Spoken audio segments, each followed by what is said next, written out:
నమస్కారం. ఘంటారావానికి స్వాగతం. ముందుగా ప్రధాన అంశాలు.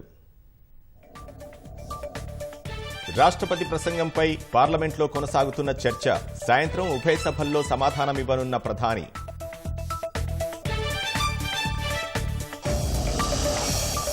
లోక్సభలో రాహుల్ పదజాలంపై దుమారంతో స్పీకర్ చర్యలు. అధికార పార్టీ అభ్యంతరాలతో కొన్ని వ్యాఖ్యలు తొలగింపు.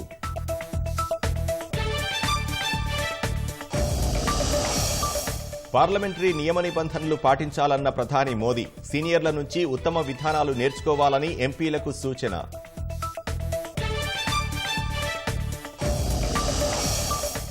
కాసేపట్లో కమాండ్ కంట్రోల్ సెంటర్కు CM Revanth Reddy. Cyber security bureau కోసం ప్రత్యేక వాహనాలు ప్రారంభం.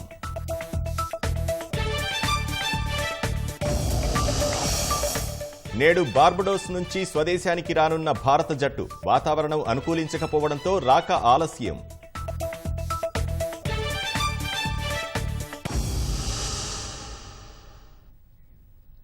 ప్రధాని మోదీ తన ప్రపంచంలో నిజాలను తొలగించగలరు, కానీ వాస్తవ ప్రపంచంలో కాదని లోక్సభలో ప్రతిపక్ష నేత రాహుల్ గాంధీ అన్నారు. సోమవారం నాటి తన లోక్సభ ప్రసంగంలో కొన్ని వ్యాఖ్యలు తొలగించడంపై రాహుల్ ఈ మేరకు స్పందించారు. తానేం చెప్పినా అది పూర్తి నిజమని ఆయన వివరించారు. వారు ఎంత కావాలనుకుంటే అంత తొలగించుకోవచ్చని, కానీ సత్యమే గెలుస్తుందన్నారు. పార్లమెంట్ సమావేశాలకు వెళ్లే ముందు అడిగిన ప్రశ్నలకు ఈ మేరకు రాహుల్ గాంధీ బదులిచ్చారు.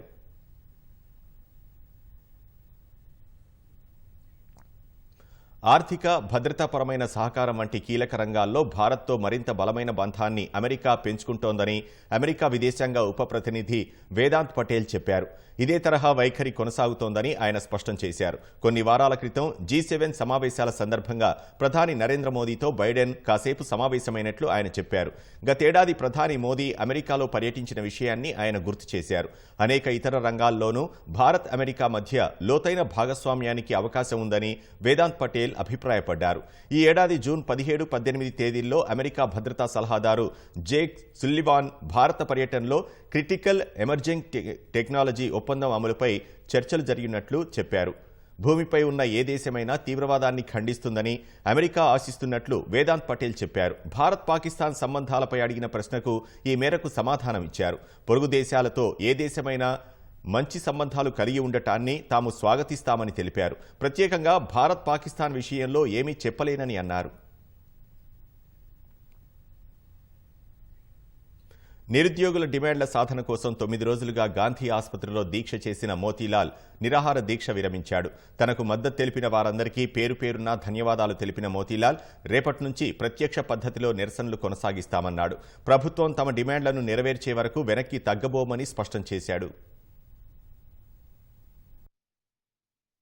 గత 9 రోజులుగా ఆమరణ నిరాహార దీక్ష ఉద్యోగుల డిమాండ్ల కోసం మొదలుపెట్టి ఆమరణ నిరాహార దీక్ష కేసీఆర్ గారు 9 రోజులు ఆమరణ నిరాహార దీక్ష చేస్తే రాష్ట్రం వచ్చింది, కానీ ఇదే 9 రోజులు ఆమరణ నిరాహార దీక్ష చేస్తే ఒక్క పోస్టు పెరగలేదు, ఒక్క ఉద్యోగం పెరగలేదు.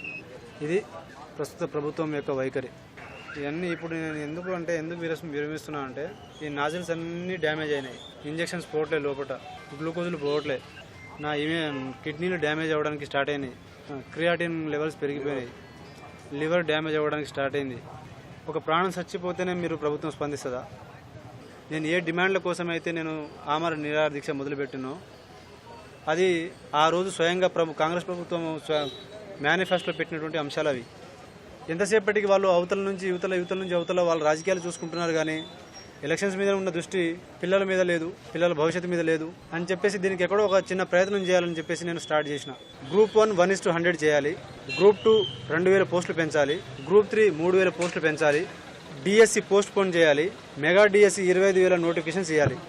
రేపటి నుంచి ఒక్కొక్క గడియ ప్రభుత్వానికి మేము చేసే పోరాటం ఎట్లా ఉంటుందో నేను చేసి చూపిస్తా. ఇప్పుడు దాకా తినకుండా చేసినా, తాగకుండా చేసినా, రేపు తింటూ తాగుతూ చేస్తే రేపు ఈ ప్రభుత్వం ఏ విధంగా మమ్మల్ని అడ్డుకుంటుందో, మీరు వాళ్ళు ఏ విధంగా మమ్మల్ని అడ్డుపడతారో మీరు వాళ్ళ విజ్ఞతగా వదిలేస్తా. వాళ్ళు ఏం చేయలేరు కూడా. ప్రజాస్వామ్యంగా చేసినప్పుడు ఎవరిని మాకు హక్కు ఉంది. ప్రభుత్వం డిమాండ్లు నెరవేర్చేంత వరకు, ఒక్కొక్క డిమాండ్ నెరవేర్చేంత వరకు ప్రభుత్వం వెంట పడతాం, వేటాడతాం, మెడలు వంచి పని చేయించుకుంటాం. ఎట్లా చేయదో మేము చూస్తాం. చేపించుకునే బాధ్యత మాది, చేసేలాగా వాళ్ళని చేసే బాధ్యత కూడా మాది. మాజీ మంత్రి హరీష్ రావు మీడియాతో మాట్లాడుతున్నారు. ప్రత్యక్ష ప్రసారం ద్వారా చూద్దాం. ఉండేది. తర్వాత మార్చి నెలలో ఒక డ్రైవ్ చేసేవాళ్ళం, ఫిబ్రవరి మార్చిలో ఒక డ్రైవ్ చేసేవాళ్ళం. దాంతో గ్రామాల్లో చాలా అద్భుతమైనటువంటి ప్రోగ్రెస్ వచ్చింది. ముఖ్యంగా గ్రామాల్లో మీరు చూస్తే avenue plantation, nursery, dump yard, పిచ్చి మొక్కల తొలగింపు, వైకుంఠ ధామాల నిర్మాణము, వెజ్ నాన్ వెజ్ మార్కెట్ల నిర్మాణము, ఇట్లా చాలా చక్కగా గ్రామాలను మేము మా ప్రభుత్వ హయాంలో అభివృద్ధి చేశాం. కానీ 7 నెలల కాంగ్రెస్ పాలనలో పారిశుద్ధ్యం పడకేసింది. పట్టించుకోవాల్సినటువంటి ప్రభుత్వం ఇవాళ మొద్దు నిద్రపోతా ఉంది. 7 నెలల్లో గ్రామ పంచాయతీలకు కాంగ్రెస్ ప్రభుత్వం వచ్చిన తర్వాత 7 పైసలు కూడా విడుదల చేయలేదు. నాట్ ఈవెన్ ఎ సింగిల్ పై. ఈ ప్రభుత్వం వచ్చిన 7 నెలల్లో గ్రామ పంచాయతీలకు నయా పైసా కూడా విడుదల చేయలేదు. ఆ రోజు కేసీఆర్ గారు ప్రభుత్వం ఉన్నప్పుడు పల్లె ప్రగతి కింద టంచన్న ఎట్లయితే ఉద్యోగస్తులకు జీతాలు పడ్డాయో ప్రతి పల్లెకు కూడా జనాభా ప్రాతిపదికన నిధులు ఇచ్చాం, పట్టణాలకు నిధులు ఇచ్చాం. ప్రతి నెల పల్లె ప్రగతి, పట్టణ ప్రగతి కింద గ్రామ పంచాయతీలకు, మున్సిపాలిటీలకు బీఆర్ఎస్ ప్రభుత్వం నిధులు ఇచ్చేది. కానీ కాంగ్రెస్ ప్రభుత్వం వచ్చిన తర్వాత 7 నెలల్లో పల్లెలకు గాని పట్టణాలకు గాని ₹1 కూడా విడుదల చేయనటువంటి పరిస్థితి ఏర్పడ్డది. ఆ రోజు బీఆర్ఎస్ ప్రభుత్వ హయాంలో తెలంగాణ పల్లెలు దేశానికి ఆదర్శంగా నిలిచాయి. మనం ఈ దేశంలో ఎక్కడ లేని విధంగా చిన్న కుగ్రామమైనా సరే ప్రతి గ్రామ పంచాయతీకి కూడా ట్రాక్టరు, ట్యాంకరు, ట్రాలీ, వైకుంఠధామము, నర్సరీ, డంప్ యార్డు, పల్లె ప్రకృతి వనము, ఇట్లా ప్రతి గ్రామ పంచాయతీకి ఏర్పాటు చేసి దేశానికి ఆదర్శంగా తెలంగాణ పల్లెల్ని నిలిపారు కేసీఆర్ గారు. ఈరోజు ఏమైంది? స్థానిక సంస్థలకు కాలం, సర్పంచుల పదవి కాలం ముగిసింది. ఇప్పటికీ ఎలక్షన్లు పెట్టే పరిస్థితి లేదు. ఎల్లుండి 4వ తేదీ వాళ్ళు ఎంపీటీసీలు, ఎంపీపీలు, జెడ్పీటీసీల కాల పరిమితి కూడా, జిల్లా పరిషత్ల కాల పరిమితి ముగుస్తా ఉంది. దానికి ఎన్నికలు పెట్టే ఆలోచనలో లేదు ప్రభుత్వం. ఇట్లా మరి వెంటనే ఎన్నికలు పెట్టాలి, గ్రామ పంచాయతీలకు, మున్సిపాలిటీలకు నిధులు విడుదల చేసి పారిశుధ్య నిర్వహణను మెరుగుపరచాలని చెప్పి మేము ప్రభుత్వాన్ని డిమాండ్ చేస్తా ఉన్నాం. ఆ రోజు బీఆర్ఎస్ ప్రభుత్వం వచ్చినాడు మొత్తం తెలంగాణ రాష్ట్రంలో కేవలం 87 ట్రాక్టర్లు మాత్రమే ఉండేవి. గ్రామాల్లో చెత్త సేకరణకు 87 ట్రాక్టర్లు మాత్రమే ఉండేవి. కానీ ఈరోజు 12,769 గ్రామాలకు 12,769 ట్రాక్టర్లను సమకూర్చి చరిత్ర సృష్టించింది బీఆర్ఎస్ ప్రభుత్వం. అసలు గ్రామ పంచాయతీలకు ఈ దేశంలో అవార్డులు ఇస్తే తెలంగాణ పల్లెలు లేకుండా అవార్డులే లేవు. గ్రామ పంచాయతీలకు కేంద్ర ప్రభుత్వం ప్రతి సంవత్సరం అవార్డు డిక్లేర్ చేస్తే ఉత్తమ పల్లెలంటే తెలంగాణ పల్లెలు, ఉత్తమ మండలాలంటే తెలంగాణ మండలాలు, ఉత్తమ జిల్లాలు అంటే తెలంగాణ జిల్లాలు ఉండేవి. అట్లా 19 దీన్ దయాల్ ఉపాధ్యాయ పురస్కారాలు గాని, సంసద్ ఆదర్శ్ గ్రామ యోజనల్లో 20 గ్రామాల్లో చూస్తే 11 గ్రామాలు తెలంగాణ పల్లెలే ఉండేవి. ఈ రకంగా ఎన్నో అద్భుతమైనటువంటి అవార్డులను తెలంగాణ సొంతం చేసుకున్నదంటే గతంలో బీఆర్ఎస్ ప్రభుత్వం చేసినటువంటి కృషి. కానీ ఇలా కాంగ్రెస్ పాలనలో గ్రామ పంచాయతీలు కూనరిల్లుతా ఉన్నాయి. అస్తవ్యస్తమైనటువంటి పాలనతో పల్లెలు కన్నీరు పెట్టే పరిస్థితి ఏర్పడ్డది. 7 నెలల్లో తిరిగి ఇలా మురికి కూపాలుగా మార్చే దిశగా పోతా ఉన్నాయి పల్లెలు. ట్రాక్టర్లు నడిపేందుకు డీజిల్కు డబ్బులు లేవు. అక్కడ పెట్రోల్ బంకుల్లో ఉద్దెర పోస్తలేరు డీజిల్. 4 నెలలు 5 నెలలు ఉద్దెర పోసి ఉద్దెర కూడా బంద్ చేసిండ్రు. పెట్రోల్ పంపులలో ఉద్దెర బంద్ చేస్తే డీజిల్కు డబ్బులు లేక ట్రాక్టర్లు మూలకు పడ్డాయి. ఇది ఇవాళ ఈ పరిస్థితి. ఈ ప్రభుత్వం ఉన్న ట్రాక్టర్లను కూడా నడిపించలేకపోతున్నారు. కొన్ని చోట్ల పాపం పంచాయతీ సెక్రటరీలు అప్పులు చేసి ట్రాక్టర్లో డీజిల్ పోయిస్తా ఉన్నారు. నిన్న నేను నా నియోజకవర్గానికి వెళ్ళాను. నా నియోజకవర్గానికి వెళ్తే నేనేమి వేగ్గా పొలిటికల్ గా మాట్లాడతలేను. స్పష్టంగా అధికారులతో మాట్లాడి క్షేత్రంలో పరిశీలన జరిపి మాట్లాడుతా ఉన్నా. ఉదాహరణకు సిద్దిపేట జిల్లా చిన్నకోడూరు మండలం అనంతసాగర్ గ్రామం. ఈ అనంతసాగర్ గ్రామంలో పంచాయత్ సెక్రటరీగా ఒక అమ్మాయి రాజవ్వ అని పనిచేస్తా ఉంది. పరిస్థితి ఎంత ఘోరంగా ఉందంటే ఒక చిన్న ఉదాహరణ చెప్తా. ఆ ట్రాక్టర్కి ఏమైంది? ప్రతి 3 నెలలకు రోడ్ ట్యాక్స్ కట్టాలి, 3 నెలలకు 6 నెలలకు రోడ్ ట్యాక్స్ కట్టాలి, ఇన్సూరెన్స్ కట్టాలి సంవత్సరానికి ఒకసారి. సో గ్రామ పంచాయతీలకు 7 నెలల నుంచి రూపాయి వస్తలేదు, రోడ్ ట్యాక్స్ కట్టలేదు, ఇన్సూరెన్స్లు కట్టలేదు. ఆ ట్రాక్టర్ రోడ్డు మీద పోయింది. చెత్త సేకరించుకొని పోతుంటే ఆర్టీఓ డిపార్ట్మెంట్ వాళ్ళు ట్రాక్టర్ను పట్టుకొని దీనికి రోడ్ ట్యాక్స్ కట్టలేదని సీజ్ చేసిండ్రు. అరే ఇది గ్రామ పంచాయతీ ట్రాక్టర్, గవర్నమెంట్ ట్రాక్టర్ అంటే కూడా నథింగ్ డూయింగ్, రోడ్ ట్యాక్స్ కట్టలేదని ఆర్టీఓ ఆఫీస్ వాళ్ళు సీజ్ చేసి దాన్ని పోలీస్ స్టేషన్లో పెట్టిండ్రు. ఈ పంచాయతీ సెక్రటరీ పోయి కాళ్ళ వేళ్లబడ్డా, బతిన్లాడినా 16,000 ఫైన్ రాశాం, ఫైన్ కడితే తప్ప ట్రాక్టర్ ఇవ్వమన్నారు. గ్రామ పంచాయతీలో రూపాయి లేదు. ఆ పంచాయతీ సెక్రటరీ తన జీతం డబ్బుల్లో నుంచి సొంత డబ్బులు పెట్టి 16,000 ఆర్టీఓ డిపార్ట్మెంట్కు ఫైన్ కట్టి ట్రాక్టర్ తెచ్చుకున్నది. ఇగో ఇది కాంగ్రెస్ పాలన. ఇప్పుడు ఆ పంచాయతీ సెక్రటరీ ఇప్పటికీ 30,000 రూపాయలు సొంత డబ్బులు పెట్టింది, 16,000 ట్రాక్టర్ ఫైన్ కట్టింది, బుగ్గలు పోతే కరెంటు బుగ్గలు కొనుక్కొచ్చేసింది, డీజిల్ కు డబ్బులు లేకపోతే సొంత జీతం డబ్బుల్లో నుంచి డీజిల్ పోయించింది. ఇది పరిస్థితి. ఏంటమ్మా అంటే ఛార్జ్ మెమోలు ఇస్తున్నారు సార్, కేసులు పెట్టమని బెదిరిస్తున్నారు సార్, అందుకోసం భయపడి మేము సొంత డబ్బులు జీతం డబ్బుల్లో నుంచి ఈరోజు మేము డీజిల్ పోయిస్తున్నాం, బుగ్గలు పోతే బుగ్గలు తెచ్చేస్తున్నాం, పైపులు పగిలితే అతికిస్తున్నాం అని మాట్లాడుతున్న పరిస్థితి. అట్లా ఒక ఊరు కాదు, పెదకోడూరు గ్రామం రాజు అని పంచాయతీ సెక్రటరీ ఉన్నాడు. ఏంది బాబు అని అడిగితే ఇప్పటికి 70,000 రూపాయలు నా సొంత డబ్బులు గ్రామ పంచాయతీకి నేను ఖర్చు పెట్టాను, 7 నెలలుగా సఫాయి కార్మికులకు జీతాలు లేవు, వాళ్ళు ఎంత బతిన్లాడినా పనిచేయట్లేదు, నెల రోజుల నుంచి గ్రామంలో చెత్త ఎత్తడం బంద్ చేసినాం, ఎక్కడి చెత్త అక్కడే పేరుకుపోయింది గ్రామాల్లో, ఏం చేయాలి సార్, 7 నెలలైంది జీతం లేక, ఇక నేను కూడా 70,000 పెట్టి దమ్ముకొచ్చిన, ఇక నాకు పెట్టే పరిస్థితి లేదు, వాళ్ళు పనిచేస్తలేరు, డీజిల్ కు వాళ్ళు ఉద్దర పోస్తలేరు, ట్రాక్టర్ మూలకు పడ్డది అని చెప్పిన పరిస్థితి.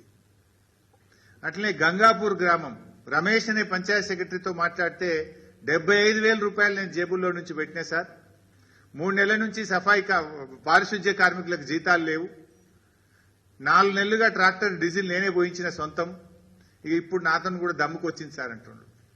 కరెంటు బిల్లులు కట్టలేవు, గ్రామ పంచాయతీలు విద్యుత్ శాఖకు బిల్లులు కట్టలేవు. కేసీఆర్ గారు ఉండగా ప్రతి నెల విద్యుత్ శాఖకు గ్రామ పంచాయతీలు కరెంటు బిల్లులు కట్టేది. ప్రతి నెల రాష్ట్ర ప్రభుత్వం గ్రామ పంచాయతీలకు డబ్బులు ఇచ్చేది, పారిశుధ్య కార్మికులకు వేతనాలు ఇచ్చేవారు, ట్రాక్టర్ ఇన్స్టాల్మెంట్స్ కట్టేవారు, విద్యుత్ బిల్లులు కూడా చెల్లించేవారు. అంటే పాలన అస్తవ్యస్తం అయిపోయింది. అసలు ఈ ప్రభుత్వం కనీస రివ్యూ కూడా లేదు. ఇట్లా నేను చెప్పుకుంటూ పోతే చాలా ఎగ్జాంపుల్స్ ఉన్నాయి, ఒకటి కాదు అనేక గ్రామాలతో నేను రివ్యూ చేశాను. పార్లమెంటరీ నియమ నిబంధనలు పాటించాలని ఎన్డీఏ ఎంపీలకు ప్రధాని నరేంద్ర మోదీ దిశానిర్దేశం చేశారు. సీనియర్ సభ్యుల నుంచి ఉత్తమ విధానాలను, మంచి భాషను నేర్చుకోవాలని సూచించారు.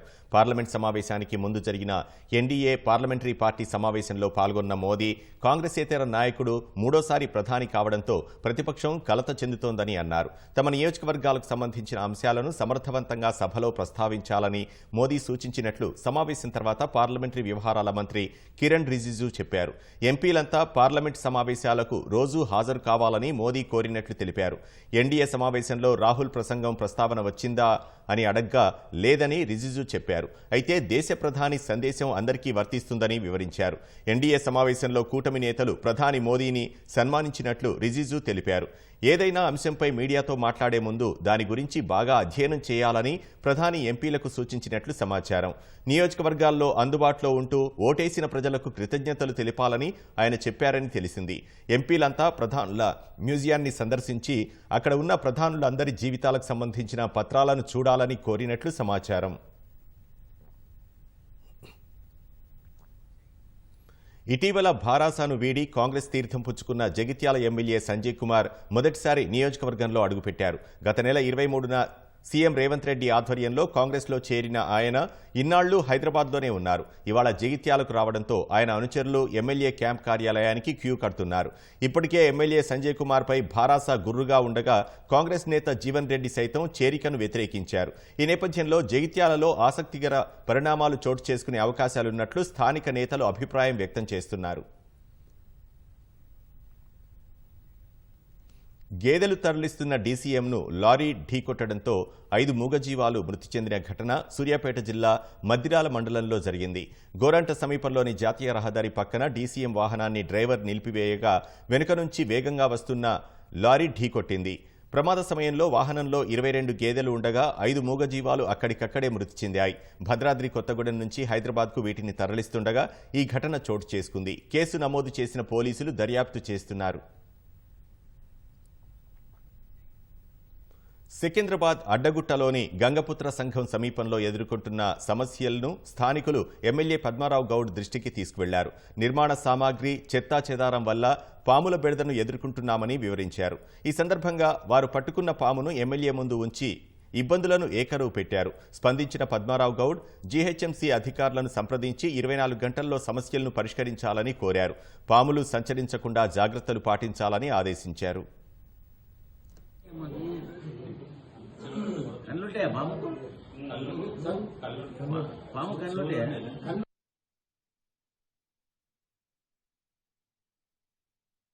పార్టీ ఫిరాయింపులపై రాష్ట్రంలో మరోసారి రాజకీయ వేడి రాజుకుంది. ప్రధాన పార్టీలైన కాంగ్రెస్, భారాస, భాజపాల మధ్య మాటల తూటాలు పేలుతున్నాయి.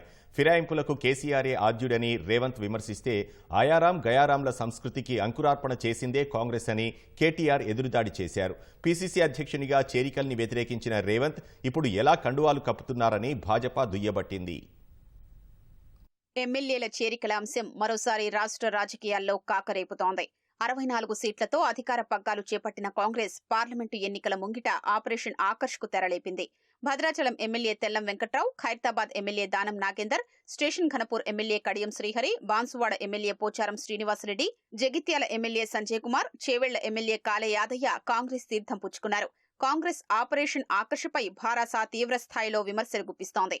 కాంగ్రెస్ వైఖరిని కేసీఆర్, కేటీఆర్, హరీష్ రావు తప్పుపడుతున్నారు. భారాస విమర్శలపై సీఎం రేవంత్ రెడ్డి తీవ్ర స్థాయిలో మండిపడ్డారు. కాంగ్రెస్ ప్రభుత్వాన్ని పడగొడతామని మాట్లాడుతుంటే చూస్తూ ఊరుకోవాలా అంటూ ఎదురుదాడి చేశారు. దీనికి ఎవరే ఇట్లాంటి పునాదులు వేసింది ఎవరు? మేమా? 61 మంది ఎమ్మెల్యేలను, ఎమ్మెల్సీలను, ఎంపీలను తీసుకున్నాడు. ఫస్ట్ తెలంగాణ అమరవీరుల స్తూపం దగ్గరకు వచ్చి ముక్కు 3 ఇంచులు అరిగేటట్టు నేలకు రాయాలి. అమరవీరుల స్తూపం ముందర చేసిన తప్పులకు క్షమించమని. రెండవది, మా ప్రభుత్వం వచ్చిన నెల తిరగకముందే ప్రభుత్వం పడిపోతుంది, 100 రోజులు కూడా ఈ ప్రభుత్వం మనుగడ సాగించదని చెప్పి కేసీఆర్, కేటీఆర్, హరీషే కదా అన్నది. దానికి వంతబాడింది బీజేపీ కదా. ప్రజలు ఎన్నుకున్న ప్రభుత్వం 65 మంది ఎమ్మెల్యేలను గెలిపిస్తే మెజారిటీతో ఉన్న ప్రభుత్వాన్ని 3 నెలల్లో పడగొడతామని బీజేపీ, బీఆర్ఎస్ రోడ్ల మీద రంకెలేస్తుంటే మరి గాలికి వదిలేయాలన్నా? వాళ్ళు ఎటు చేస్తే అట్లా? కాంగ్రెస్ ఫిరాయింపులకు పాల్పడుతోందని భారాస కార్యనిర్వాహక అధ్యక్షుడు కేటీఆర్ తీవ్రస్థాయిలో మండిపడ్డారు. దమ్ముంటే పార్టీలో చేర్చుకున్న ఎమ్మెల్యేల్ని రాజీనామా చేయించి ఎన్నికలకు రావాలని డిమాండ్ చేశారు. పార్టీ ఫిరాయింపుల సంస్కృతి తీసుకొచ్చిందే కాంగ్రెస్ పార్టీ అని ఆరోపించారు. ఈ భారతదేశంలో ఆయారాం గయారాం అనే కల్చర్ అనే సంస్కృతి, ఆ విషబీజానికి ఆనాడు మొక్క దొడిగింది ఎప్పుడు అంటే ఆనాడు కాంగ్రెస్ ప్రభుత్వం శ్రీమతి ఇందిరాగాంధీ గారు ప్రధానమంత్రిగా ఉన్నప్పుడే హర్యానా రాష్ట్రంలో ఏ ఎమ్మెల్యే గెలిచినా వాళ్ళని గుంజుకునే సంస్కృతికి శ్రీకారం చుట్టిందే కాంగ్రెస్ ప్రభుత్వం. అందుకే భారతదేశంలో అంటారు, ఆయారాం గయారాం అనే సంస్కృతిని ఈ దేశ రాజకీయాల్లో తీసుకొచ్చిందే కాంగ్రెస్ పార్టీ. ఆ తర్వాత 2004లో మనతో పొత్తు పెట్టుకున్నారు. పొత్తు పెట్టుకొని మన ఎమ్మెల్యేలు 26 మంది గెలిస్తే ఆనాడు అప్పుడున్న కాంగ్రెస్ నాయకులు, అప్పుడున్న కాంగ్రెస్ ప్రభుత్వం మన 10 మంది ఎమ్మెల్యేలను ఆనాడు ఆ పార్టీలో కలుపుకునే ప్రయత్నం చేసింది. ఆ రోజు మన ప్రభుత్వాన్ని పడగొట్టే ప్రయత్నం చేస్తే, మన ఎమ్మెల్యేలను పైసలు పెట్టి ఎత్తుకపోయే ప్రయత్నం చేస్తే ఆనాడు తెలుగుదేశం పార్టీ, బీఎస్పీ పార్టీ ఆ రోజు 3/2 మంది మన పార్టీలో విలీనమైంది. ఏదన్నా ఒక శాసనసభ పక్షం 3/2 మంది కనుక వచ్చి ఇంకో పార్టీలో చేరితే అది రాజ్యాంగబద్ధమని చెప్పి, చట్టబద్ధమని చెప్పి రాజ్యాంగంలో ఉంది. డాక్టర్ సంజయ్, రేవంత్ రెడ్డి, నేను ఒక్కటే అడుగుతున్నా, దమ్ముంటే పదవికి రాజీనామా చేసి తిరిగి ప్రజల దగ్గరికి రా. చెప్తారు నువ్వు చేసింది కరెక్టా కాదా, ప్రజలు చెప్తారు. భాజపా కూడా కాంగ్రెస్ పార్టీలో ఎమ్మెల్యేల చేరికల్ని లక్ష్యంగా చేసుకుని విమర్శనాస్త్రాలు సంధించింది. పీసీసీ అధ్యక్షునిగా ఉన్న సమయంలో పార్టీ ఫిరాయింపుల్ని వ్యతిరేకించిన రేవంత్ రెడ్డి ఇప్పుడు స్వయంగా ఇతర పార్టీల ఎమ్మెల్యేలకు కండువాలు కప్పుతున్నారని భాజపా శాసనసభాపక్ష నేత ఏలేటి మహేశ్వర్ రెడ్డి విమర్శించారు. ప్రజాస్వామ్యంపై నమ్మకముంటే రాజీనామాలు చేయించాలని డిమాండ్ చేశారు. గతంలో పిసిసి అధ్యక్షుడిగా ఉన్నటువంటి ముఖ్యమంత్రి గారు ఎమ్మెల్యేలు వలసలు పోతే సాగు తప్పులు కొట్టమన్నాడు. ఈ రోజు స్వయంగా ఇతర పార్టీలోకి వచ్చినటువంటి ఎమ్మెల్యేలను మీరు స్వయంగా మీ చేతులతో కండువాలు కప్పడం, దాన్ని ఎంకరేజ్ చేయడం ఎంతవరకు సమంజసం అని చెప్పేసి నేను అడుగుతా ఉన్నాను. మరి మేము ఇచ్చేటువంటి పిటిషన్ ని కూడా ఈ రోజు మీ ద్వారా ఈ రోజు అసెంబ్లీ సాక్షిగా ఇక్కడ ఉండి స్పీకర్ గారు అవైలబుల్ లేరని చెప్తా ఉన్నారు. రిజిస్టర్ పోస్ట్ ఒకటి, ఈమెయిల్ ద్వారా ఒకటి, స్వయంగా ఆఫీసులో అక్నాలజ్మెంట్ ద్వారా ఒకటి, 3 కాపీస్ మేము ఈరోజు అసెంబ్లీలో ఈ పిటిషన్ ని డిస్క్వాలిఫికేషన్ పిటిషన్ ని మేము ఇవ్వబోతున్నామని చెప్పి తెలియజేస్తా ఉన్నాను. ఇప్పటికీ 5-6 పార్టీలు చేర్చుకున్నట్టుగా చెప్తా ఉన్నారు. నిజంగా నీకు ప్రజాస్వామ్యం మీద నమ్మకం ఉంటే, నీకు ప్రజల మీద నమ్మకం ఉంటే వాళ్ళతో రాజీనామా చేయించి ప్రజాక్షేత్రంలో తెలుసుకుందాం రండి. భాజపా భారాస కుమ్మక్కులో భాగంగానే తన సభ్యత్వాన్ని రద్దు చేయాలని ఏలేటి మహేశ్వరరెడ్డి కోరుతున్నారని ఎమ్మెల్యే దానం నాగేందర్ విమర్శించారు. ఇటీవల జరిగిన లోక్సభ ఎన్నికల్లోనూ ఆ 2 పార్టీలు సహకరించుకున్నాయని ఆరోపించారు. మహేశ్వరరెడ్డి గారే పోయి ఆ సభ్యత్వాన్ని రద్దు చేయమని అడగడం అనేది ఇది హాస్యాస్పదంగా ఉంది కాబట్టి నేను రావడం జరిగింది. ఇప్పటికైనా ఆయన ఏ హోదాలో మా సభ్యత్వాన్ని రద్దు చేయమని అడిగాడో వాళ్ళ పార్టీలో క్లారిఫికేషన్ ఉందా, వాళ్ళ పార్టీ నిర్ణయమా, హైకమాండ్ జేపీ నడ్డా గారు చెప్పారా, ఇక్కడ ఉన్నటువంటి అధ్యక్షుడు చెప్పారా, ఎవరు చెప్పారో ఆ మాట కూడా చెప్పినట్టయితే, లేకుంటే బీఆర్ఎస్ పార్టీ ఇచ్చినటువంటి డైరెక్షన్ లో నువ్వు యాక్ట్ చేస్తున్నావు ఆ మాట కూడా చెప్పాల్సినటువంటి అవసరం మహేశ్వరరెడ్డి గారికి ఉంది. భారాస నుంచి మరో 13 నుంచి 14 మంది ఎమ్మెల్యేలు కాంగ్రెస్ పార్టీలో చేరతారనే ప్రచారంతో ఫిరాయింపులపై మరింత వేడి రాజుకునే అవకాశం ఉందని రాజకీయ విశ్లేషకులు అంచనా వేస్తున్నారు. ఆటలు ఆడి ఆరోగ్యాన్ని కాపాడుకుందామని కొందరు, క్రీడల్లో పాల్గొని ఉన్నత స్థానంలో నిలవాలని మరికొందరు స్టేడియానికి వస్తుంటారు. కానీ ఆశయాలను సాధించాలని గంపెడంత ఆశతో వస్తున్న వారికి సౌకర్యాలు కరువై సమస్యలు స్వాగతం పలుకుతున్నాయి. కోట్లాది రూపాయల నిధులు వస్తున్నా అధికారుల పర్యవేక్షణ కొరబడడమే ఇందుకు కారణమని స్థానికులంటున్నారు. నిర్లక్ష్యం వల్ల క్రీడాకారులు నష్టపోతున్నారని ఆరోపిస్తున్నారు. జగిత్యాల జిల్లా మెట్పల్లి మినీ స్టేడియం అభివృద్ధికి ఆమడ దూరంలో ఉంది. అభివృద్ధి కోసం పలుమార్లు కోట్లాది రూపాయల నిధులు మంజూరైనప్పటికీ గుత్తేదారులు నామమాత్రంగా పనులు చేసి చేతులు దులుపుకుంటున్నారని ఆరోపణలు ఉన్నాయి. ఫలితంగా ఎక్కడ వేసిన గొంగలి అక్కడే అన్న చందాన తయారైంది మినీ స్టేడియం పరిస్థితి. స్టేడియాన్ని ఎవరూ పట్టించుకోకపోవడంతో అభివృద్ధికి నోచుకోక క్రీడాకారుల పాలిట శాపంగా మారిందని స్థానికులు వాపోతున్నారు.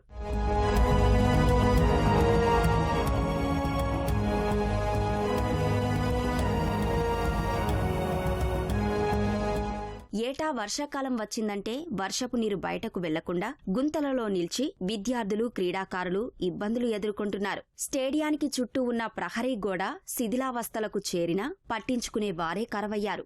ఏటా పాఠశాల విద్యార్థులకు ఆటల పోటీలు నిర్వహిస్తున్నా కనీసం నీటి సౌకర్యం సైతం లేకపోవడంతో నానా తిప్పలు పడుతున్నారు. అధికారులు ఇప్పటికైనా స్టేడియాన్ని బాగు చేయాలని స్థానికులు కోరుతున్నారు. ఈ వాన పడుతున్నప్పుడల్లా ఇక్కడ చాలా ఇబ్బంది అవుతుంది. నీరు నిలిచి పిల్లలు క్రీడలు ఆడుకోవడానికి కానీ, తర్వాత ప్రొద్దున వాకింగ్కి వచ్చే వాళ్ళు కానీ నడవడానికి వీలు లేకుండా నీరు చిత్తడిగా ఉంటూ ప్రజలందరికీ ఇబ్బంది జరుగుతున్నది. అలాగే ఈ యొక్క మినీ స్టేడియంలో నిర్మించినటువంటి ఈ యొక్క బిల్డింగ్స్ ఏవైతే ఉన్నాయో అవన్నీ నిరుపయోగంగా ఉండి బూతు బంగ్లాలుగా మారిపోతున్నాయి. ప్రజలు కానీ, తర్వాత ఈ నాయకులు, రాజకీయ నాయకులు, అధికారులు స్పందించి ఈ యొక్క బిల్డింగ్లను అభివృద్ధిలోకి తీసుకురావాలని కోరుచున్నాం. వాటర్ వస్తే మనకి ఇక్కడ మీట్లు కండక్ట్ చేసుకోవడం చాలా ప్రాబ్లం అవుతుంది. 400 ట్రాక్ చేయడం జరిగింది. ట్రాక్ మొత్తం ఇప్పుడంతా అస్తవ్యస్తం అయిపోయింది. బొందాలతో కూడుకొని వాటర్ నిలుస్తున్నాయి. వాకర్స్కి, స్పోర్ట్స్ పిల్లలకి, రన్నింగ్ చేసే వాళ్ళకు చాలా ఇబ్బంది అవుతుంది. స్పోర్ట్స్ స్కూల్ కట్టిరు కానీ అవి పూర్తిగా కాలేవు. అసాంఘిక కార్యక్రమాలు అనేవి చాలా జరుగుతున్నాయి. అధికారులు ఆలోచించి దీన్ని పూర్తి చేస్తే స్కూల్ పిల్లలకు అందరికీ ఉపయోగపడతాయి. ఏ పనులు చేసినా అసంపూర్తిగా ఉండడం వలన పిల్లలకు ఇబ్బందిగా ఉంటుంది. చుట్టుపక్కల వారు ఆ డ్రైనేజ్ వాటర్ ను స్టేడియంకు వదులుతున్నారు. స్టేడియంకు వదలడం వల్ల స్టేడియంకు డ్రైనేజ్ నీరు వచ్చి చేరుతుంది. స్టేడియంకు వందలాది మంది ఉదయం పూట వాకింగ్కి వస్తారు, ఆటలాడడానికి వస్తారు. ఆటల పోటీలు ఉన్నప్పుడు కూడా ఎందరో క్రీడాకారులు వస్తారు. తాగడానికి సరైన నీరు లేకపోవడము, సౌకర్యం లేకపోవడము బాధాకరము. ఇది తక్షణమే అమలు చేయాలని అధికారులను కోరుచున్నాము. క్రీడాకారులను ప్రోత్సహించేందుకు ప్రభుత్వం సౌకర్యాలు కల్పించాలని పట్టణవాసులు డిమాండ్ చేస్తున్నారు. ఆంధ్రప్రదేశ్ పీసీసీ అధ్యక్షురాలు షర్మిల రాష్ట్ర ఉప ముఖ్యమంత్రి భట్టి విక్రమార్కను కలిశారు. ఈ ఉదయం ప్రజాభవన్లోని భట్టి నివాసానికి వెళ్లిన షర్మిల ఆయనతో ప్రత్యేకంగా సమావేశమయ్యారు. ఇద్దరి మధ్య ఆంధ్ర, తెలంగాణ రాష్ట్రాలకు చెందిన రాజకీయ అంశాలు చర్చకు వచ్చినట్లు తెలుస్తోంది. ఈ నెల 8న మాజీ ముఖ్యమంత్రి వైఎస్ రాజశేఖర్ రెడ్డి జయంతి వేడుకలకు రావాలని షర్మిల భట్టి విక్రమార్కను ఆహ్వానించారు. తప్పకుండా వస్తానని భట్టి విక్రమార్క హామీ ఇచ్చారు.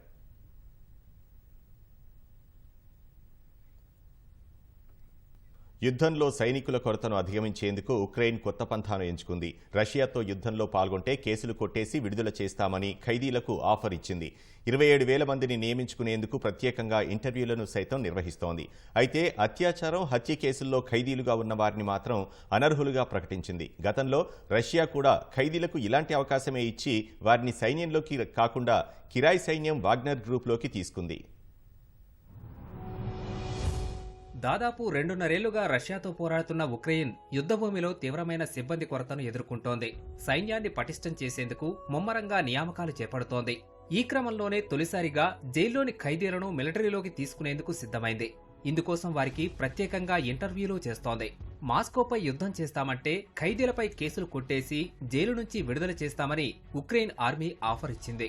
ఈ నిర్బంధ జీవితానికి ముగింపు పలికి కొత్త జీవితాన్ని ప్రారంభించండి ఆర్మీ రిక్రూటర్లు ఖైదీల్లో ప్రేరణ నింపే ప్రయత్నం చేస్తున్నారు.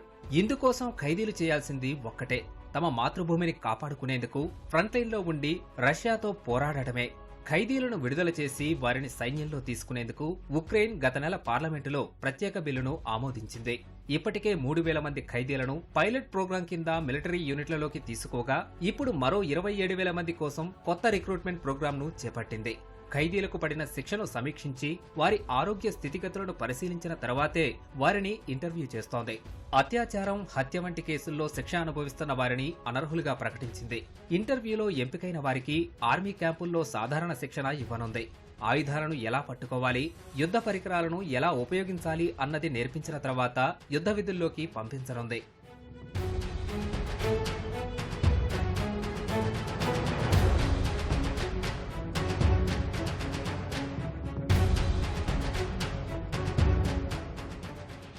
మాతృదేశాన్ని రక్షించుకోవాలన్న కోరిక తనను కథన రంగంలోకి దూకేలా ప్రేరేపించిందని ఒలెక్సాండ్ అనే ఖైదీ తెలిపారు. ఇందుకోసం 100% శక్తి సామర్థ్యాలను వెలికి తీయాల్సి ఉంటుందని చెప్పారు. ప్రతి ఒక్కరూ తమ వంతు సహకారం అందిస్తే లక్ష్యం నెరవేరుతుందని అన్నారు. జైల్లో కూర్చొని ఏమీ చేయకుండా ఉండటం కన్నా యుద్ధభూమిలోకి దిగడం ఉత్తమమని 27 ఏళ్ల ఎర్నెస్ట్ అనే ఖైదీ అన్నాడు. యుద్ధం మొదలైనప్పటి నుంచి ఇలాంటి అవకాశం